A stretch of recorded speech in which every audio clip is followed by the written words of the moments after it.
What happens when two of country, music's biggest stars, long time, friends with years of shared laughter, tours, and TV moments, sit down for what should have been a fun reunion, only for everything to go spectacularly wrong on live television?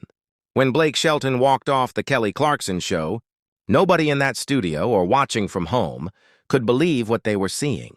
What began as an upbeat catch-up between two friends quickly unraveled into one of the most uncomfortable interviews daytime TV has ever seen. The crowd that afternoon was electric. Fans had packed the studio, eager to see Blake Shelton make his return to Kelly's couch. The two go way back, from The Voice to award shows and red carpets. When Blake stepped onto the stage, the audience roared. Kelly rose from her seat with her signature grin, arms open wide, and the two exchanged a warm hug that promised an easy, familiar conversation. "Blake Shelton, everybody," Kelly announced with enthusiasm. Blake gave a modest wave and took his seat, flashing that familiar grin. Everything seemed perfectly normal, at least for the first minute. "So," Kelly began brightly, "you've been laying a little low lately. People have been talking about where your music's headed, your choices, your time away from The Voice. Fans are curious. Are you stepping back from music?" Blake's smile faltered ever so slightly. He adjusted in his chair, his voice still calm. "Nah, not stepping back, just being more intentional with what I do." "Intentional," Kelly echoed. "But some might say that looks a lot like pulling away. You've been selective with your appearances. You left The Voice. You're not touring as much. Are you distancing yourself?" A soft chuckle from Blake, but this time there wasn't much warmth in it. "I'd call it living life the way I want to." "There's a difference." Kelly nodded, but her tone sharpened. "I get that. But Blake, your last album didn't exactly perform the way your others did. Your fans love you, and they're wondering if your heart's still in it." That's when the air shifted. Blake leaned back, jaw tightening. "My heart's always in it. One album underperforming doesn't mean I've lost passion. That's not fair, Kelly." "I'm not saying you've lost passion," Kelly replied, her smile tight now. "I'm just saying maybe you've lost connection with the people who've been rooting for you all these years." "Kelly," Blake said slowly, gesturing to himself, "I'm right here. I'm still making music, still talking to my fans. Just because I'm doing it differently doesn't mean I'm disconnected." But Kelly pressed on. "Isn't connection part of the job, though? Staying visible, staying relevant?" That word, relevant, hung in the air like a slap. "Staying relevant?" Blake repeated, his tone sharp. "Is that what this is about? You think I'm becoming irrelevant?" "I didn't say that," Kelly said quickly, though her eyes darted toward the audience. "Sure felt like it," Blake shot back. "You're sitting here questioning my commitment, my career, my fans, as if I haven't spent 2 decades doing this. What gives?" The audience, who'd been laughing moments ago, fell silent.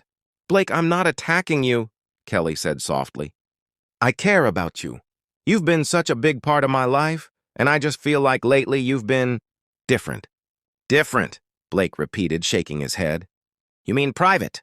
Maybe I don't want to share everything anymore. Maybe that's okay." Kelly leaned forward. "It's not about privacy, it's about honesty. People want to understand where you stand. I want to understand." Blake's expression hardened.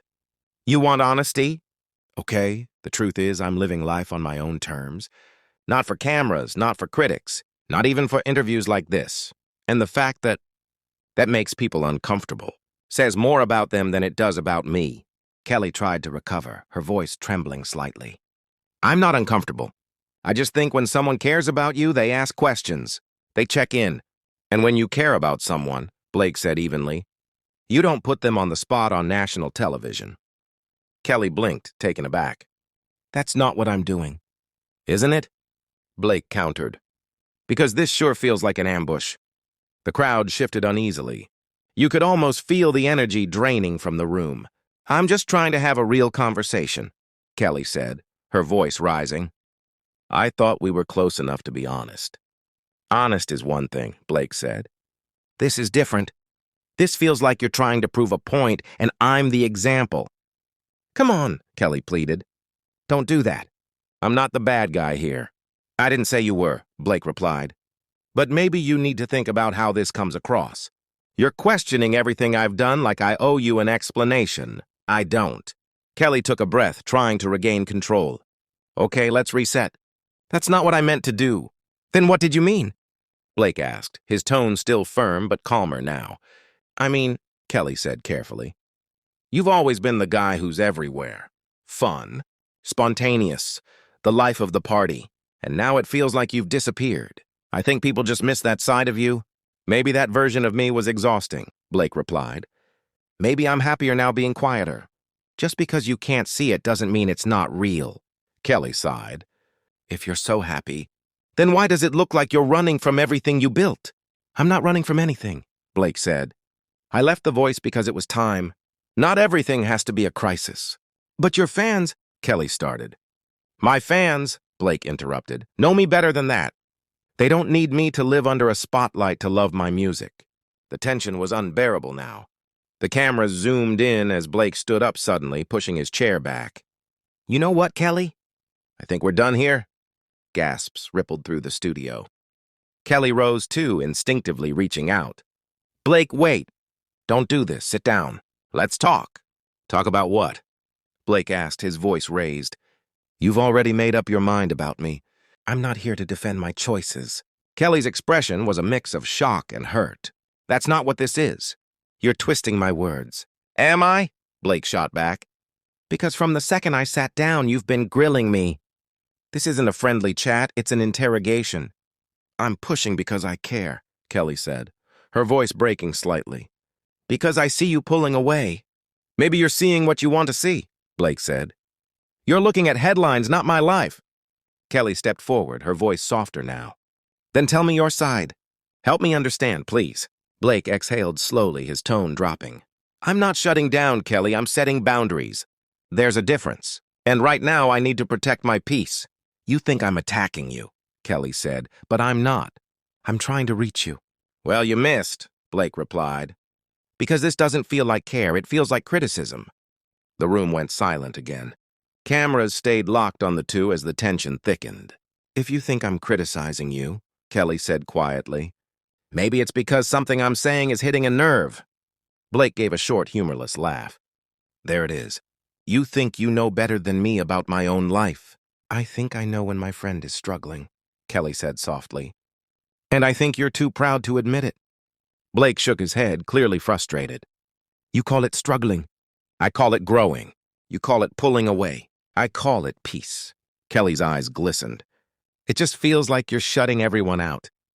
Maybe I'm just done explaining myself, Blake said. That's not shutting people out. It's choosing where I put my energy. Kelly looked visibly pained. Blake, I never wanted to make you feel attacked. I just wanted to understand. I know, Blake said, his voice softening slightly. But you picked the wrong time and the wrong place to do it. The words hit Kelly hard. You could see her shoulders drop as the realization sank in. You're right, she admitted quietly. I should have called you. I should have asked privately. Blake nodded. Yeah, you should have. But you didn't. And now we're here. He looked around the silent studio, then back at Kelly. I think I need some space. I need you to respect that. Kelly's voice wavered. Are you saying we're not friends anymore? Blake hesitated, his anger melting into exhaustion. I'm saying I need time. I need you to trust me when I say I'm okay. And if you can't, that's on you. Okay, Kelly whispered. I hear you. I just wish this hadn't happened like this. Me too, Blake said quietly. But I can't sit here and let myself be cornered. I respect myself too much for that. The audience sat frozen, unsure whether to clap, gasp, or stay silent.